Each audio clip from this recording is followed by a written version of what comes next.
यहाँ पर एक क्वेश्चन है, इन द रिएक्शन में जो है एक रिएक्टेंट फिनॉल है, दूसरा क्लोरोफार्म है और तीसरा सोडियम हाइड्रोक्साइड यानी स्ट्रॉन्ग बेस है। हम यहाँ पर इस रिएक्शन में सोडियम हाइड्रोक्साइड की जगह पोटेशियम हाइड्रोक्साइड भी ले सकते हैं, क्योंकि पोटेशियम हाइड्रोक्साइड भी एक स्ट्रॉन्ग बेस होता है। यहाँ पर रिएक्शन में ये जो प्रोडक्ट दे रखा है, ये रिएक्शन को थोड़ा मुश्किल बनाने के लिए इंटरमीडिएट दे रखा है, नहीं तो इस रिएक्शन में क्या बनता है 2 हाइड्रोक्सी बेंजल्डिहाइड यानी कि सैलिसिल एल्डिहाइड बनता है। यहाँ पर रिएक्शन के रिएक्टेंट्स देखने से ही पता चल रहा है कि ये एक नेम रिएक्शन है जिसे हम रायमर टीमान रिएक्शन बोलते हैं।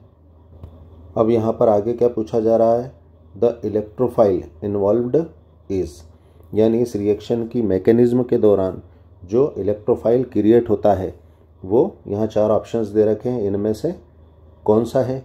तो यहाँ पर आंसर होगा डी, डाइक्लोरोकार्बीन।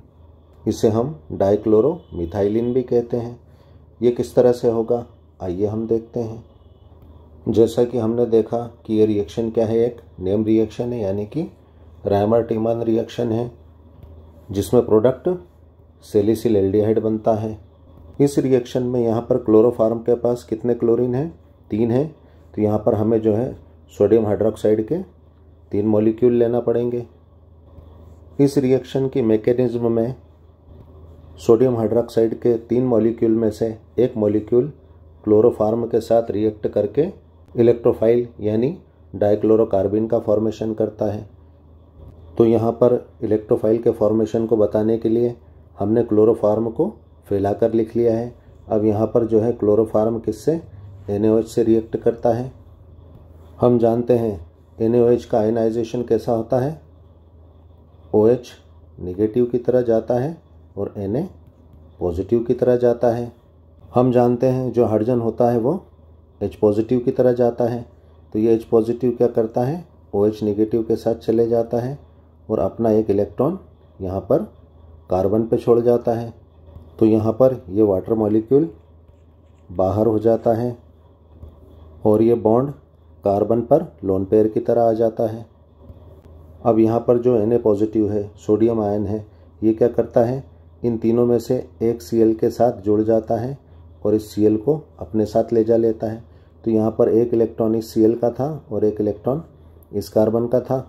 हाइड्रोजन कार्बन पर एक इलेक्ट्रॉन छोड़कर जाता है और क्लोरीन कार्बन से एक इलेक्ट्रॉन लेकर जाता है। इससे कार्बन की न्यूट्रलिटी बनी रहती है, कार्बन पर कोई एक्स्ट्रा चार्ज नहीं आता है, वो न्यूट्रल बना रहता है। यहाँ पर ये एक NaCl बाहर हो गया और हमें क्या मिल गया, डाइक्लोरोकार्बीन, जिसे हम डाइक्लोरो मेथिलीन भी बोलते हैं।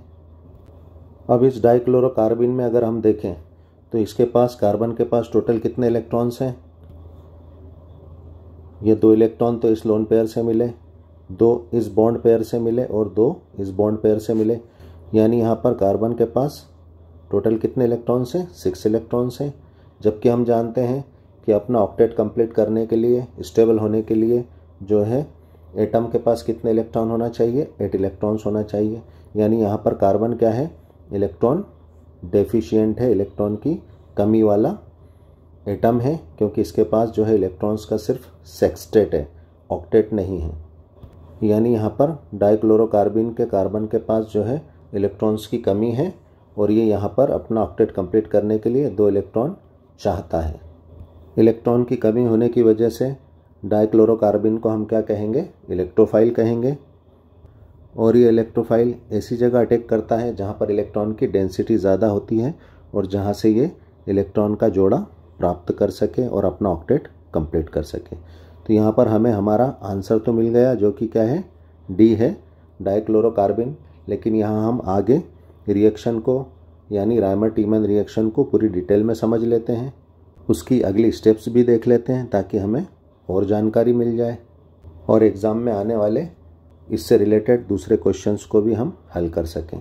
तो यहाँ पर फिर नेक्स्ट स्टेप में क्या होगा, रायमर टीमन रिएक्शन में सेकंड स्टेप में सोडियम हाइड्रोक्साइड का दूसरा मॉलिक्यूल फिनाल के साथ रिएक्ट करता है और जैसा कि हम जानते हैं कि NaOH में Na पॉजिटिव की तरह और OH नेगेटिव की तरह जाता है। तो यहाँ पर जो है सोडियम हाइड्रोक्साइड का OH नेगेटिव जो है इस H पॉजिटिव के साथ चला जाएगा और एक वाटर मॉलिक्यूल बाहर हो जाएगा। अब यहाँ पर ये H पॉजिटिव इस बॉन्ड को यहाँ पर छोड़ के गया, यानी एक इलेक्ट्रॉन ऑक्सीजन का और एक इलेक्ट्रॉन हाइड्रोजन का, यानी ऑक्सीजन के पास जो है हाइड्रोजन का एक्स्ट्रा इलेक्ट्रॉन आया, तो इस पर क्या आ जाएगा, नेगेटिव चार्ज आ जाएगा ऑक्सीजन के ऊपर। यहाँ पर सोडियम हाइड्रोक्साइड का OH नेगेटिव तो वाटर मॉलिक्यूल बन के बाहर निकल गया, और ये बचा हुआ जो Na पॉजिटिव है ये क्या करता है, ऑक्सीजन के नेगेटिव चार्ज के कारण ऑक्सीजन से जाके अटैच हो जाता है और आयनिक बॉन्ड क्रिएट कर लेता है और सोडियम फिनॉक्साइड बना लेता है। अब ये जो सोडियम फिनॉक्साइड है इसमें रेजोनेंस हो जाता है। यहाँ पर फिनॉक्साइड आयन के रेजोनेंस में सोडियम आयन कोई इंटरफेयर नहीं करता, ये इसी तरह से इससे अटैच रहता है। यहाँ पर अगर हम देखें तो यहाँ पर एक लोन पेयर, फिर सिंगल बॉन्ड और एक डबल बॉन्ड है। ये एक कंजुगेटेड सिस्टम है। हम जानते हैं जब कंजुगेटेड सिस्टम होता है तो यहाँ पर जो है मेसोमेरिक इफेक्ट वर्क करता है। इस मेसोमेरिक इफेक्ट की वजह से रेजोनेंस हो जाएगा और ये रेजोनेंस पूरी रिंग में फैल जाएगा। यहाँ पर अगर हम देखें तो ऑक्सीजन है, उस पर लोन पेयर है, फिर सिंगल बॉन्ड है और फिर डबल बॉन्ड है। यहाँ पर से जो है मेसोमेरिक इफेक्ट में लोन पेयर यानी इलेक्ट्रॉन्स इस इलेक्ट्रोनेगेटिव एटम से दूर जाएंगे, और जब भी हम जानते हैं इलेक्ट्रोनेगेटिव एटम से इलेक्ट्रॉन्स दूर जाते हैं तो यहाँ पर जो है प्लस मेसोमेरिक इफेक्ट वर्क करता है। तो यहाँ पर हम एक छोटे से में इस रेजोनेंस को बता देते हैं। क्या होगा, यहाँ पर ये लोन पेयर इस बॉन्ड पर आएगा तो यहाँ पर क्या हो जाएगा, डबल बॉन्ड हो जाएगा। अब यहाँ पर कार्बन के पास कितने 5 बॉन्ड्स हो गए, तो ये बॉन्ड जो है रिपील होके इस कार्बन पर डल जाएगा, तो यहाँ पर नेगेटिव चार्ज, फिर ये नेगेटिव चार्ज इस बॉन्ड पर डलेगा, तो यहाँ पर जो है ये बॉन्ड रिपील होके इस कार्बन पे आ जाएगा, तो यहाँ पर जो है नेगेटिव चार्ज आ जाएगा। अब ये जो है नेगेटिव चार्ज ये इलेक्ट्रॉन यहाँ पर डल जाएंगे, तो यहाँ पर जो है डबल बॉन्ड होने से ये बॉन्ड रिपील होके यहाँ पर आ जाएगा, तो यहाँ पर भी इलेक्ट्रॉन की डेंसिटी बढ़ जाएगी। तो यहाँ पर चूँकि हमें डाइक्लोरोकार्बिन यानी हमारे इलेक्ट्रोफाइल का अटैक जो है ऑर्थो पोजीशन पर करवाना है, क्योंकि हम जानते हैं इस रेजोनेंस की वजह से सबसे ज़्यादा इलेक्ट्रॉन डेंसिटी ऑर्थो पोजीशन पर आती है। तो हम जो है इस इलेक्ट्रोफाइल यानी हमारे डाइक्लोरोकार्बिन का अटैक जो है ऑर्थो पोजीशन पर ही करवाएंगे। तो हम यहाँ पर जो है अब ऑर्थो पोजीशन की ही बात करेंगे, यहाँ पर जो है ऑर्थो डैश और पैरा पोजीशन की बात नहीं करेंगे। तो यहाँ पर हम जो है ऑर्थो पोजीशन वाला सोडियम फिनॉक्साइड आयन बना लेंगे। तो यहाँ पर हमने ऑर्थो पोजीशन की कंडीशन वाला सोडियम फिनॉक्साइड आयन को बना लिया है, क्योंकि हम जानते हैं कि जब हमने रेजोनेंस किया था तो डबल बॉन्ड यहाँ पर आया था, यहाँ पर आया था, और इलेक्ट्रॉन डेंसिटी यहाँ पर ऑर्थो पोजीशन पर आ गई थी। और ये जो दो लोन पेयर हैं ये यहाँ पर डल के इन्होंने डबल बॉन्ड क्रिएट कर दिया था, और लोन पेयर के यहाँ से रिंग की तरफ जाने से ये नेगेटिव चार्ज कम पड़ गया। अब यहाँ पर हमें जो है फिनॉक्साइड आयन की ऑर्थो पोजीशन की ये कंडीशन हमें मिल जाएगी।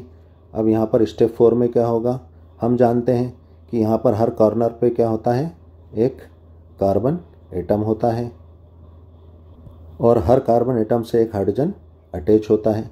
तो हम जो है यहाँ पर सिर्फ ऑर्थो पोजीशन वाले हाइड्रोजन को यहाँ पर शो कर देंगे। यहाँ पर हमने जो है ऑर्थो पोजीशन वाले हाइड्रोजन को यहाँ पर शो कर दिया है। हम जानते हैं ये एक नेगेटिव चार्ज जो है एक लोन पेयर को शो करता है। इस कंपाउंड की रिएक्शन अब हम हमारे इलेक्ट्रोफाइल यानी डाइक्लोरोकार्बिन से करवाएंगे।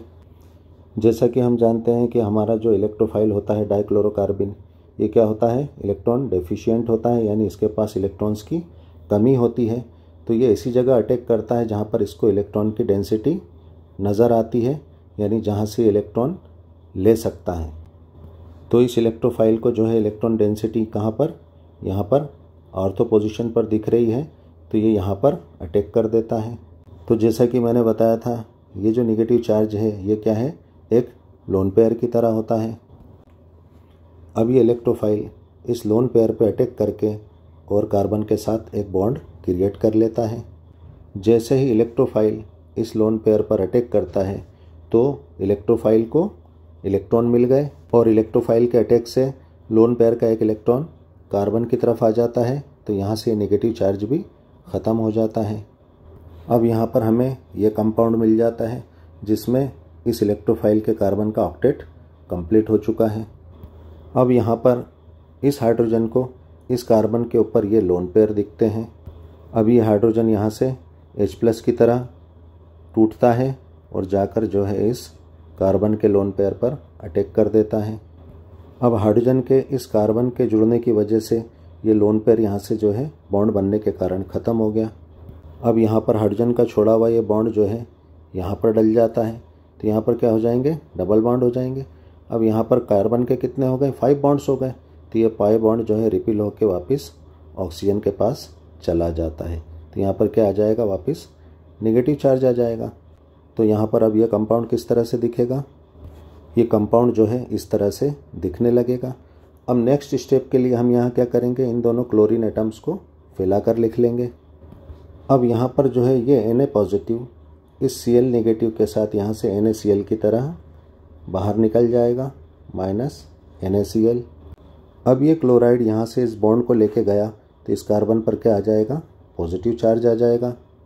अब यहाँ पर हमारा जो तीसरा NaOH यानी सोडियम हाइड्रोक्साइड था, इसका OH- जो है इस पॉजिटिव चार्ज पर अटैक कर देगा और इस कार्बन से जुड़ जाएगा और ये जो सोडियम आयन है ये इस क्लोराइड के साथ चला जाएगा और चूंकि ये क्लोराइड जो है बॉन्ड को लेके गया तो कार्बन पर पॉजिटिव चार्ज आ जाएगा। यहाँ पर जो है एक और NaCl बाहर हो गया। अब कार्बन के इस पॉजिटिव चार्ज को ख़त्म करने के लिए ये बॉन्ड जो है यहाँ पर डल जाएगा और कार्बन के 4 बॉन्ड्स कंप्लीट कर देगा और ये हाइड्रोजन बॉन्ड टूटने की वजह से यहाँ से निकल के जो है इस ऑक्सीजन के नेगेटिव चार्ज से अटैच हो जाएगा। अब यहाँ पर हमें रायमर-टीमन रिएक्शन का लास्ट प्रोडक्ट सैलिसिल एल्डिहाइड मिल गया। सैलिसिल एल्डिहाइड का एक और नाम होता है, हम जानते हैं हाइड्रोक्सी, और एल्डिहाइडिक ग्रुप में मेन ग्रुप क्या होता है, एल्डिहाइडिक ग्रुप होता है। तो मेन एल्डिहाइडिक फंक्शनल ग्रुप के पास वाले कार्बन को हम क्या कहेंगे, फर्स्ट कार्बन कहेंगे और इसके पास वाला कार्बन को क्या कहेंगे, सेकंड कार्बन बोलेंगे। यानी इसकी नंबरिंग 1 2 3 4 5 6 इस तरह से होगी। तो यहाँ पर सेकंड कार्बन पर क्या है, हाइड्रोक्सी ग्रुप है तो इसका क्या नाम हो जाएगा, 2 हाइड्रोक्सी बेंजल्डिहाइड नाम हो जाएगा इसका एक और नाम, जो कि यह हमारा रायमर-टीमन रिएक्शन का मेन प्रोडक्ट होता है। लेकिन यहाँ पर जो क्वेश्चन में पूछा गया था कि रायमर-टीमन रिएक्शन में जो इलेक्ट्रोफाइल होता है वो क्या होगा, तो यह हमारा आंसर डी डाइक्लोरोकार्बिन होगा। Thanks for watching. वीडियो को लाइक कर देना, फटाफट सब्सक्राइब करो।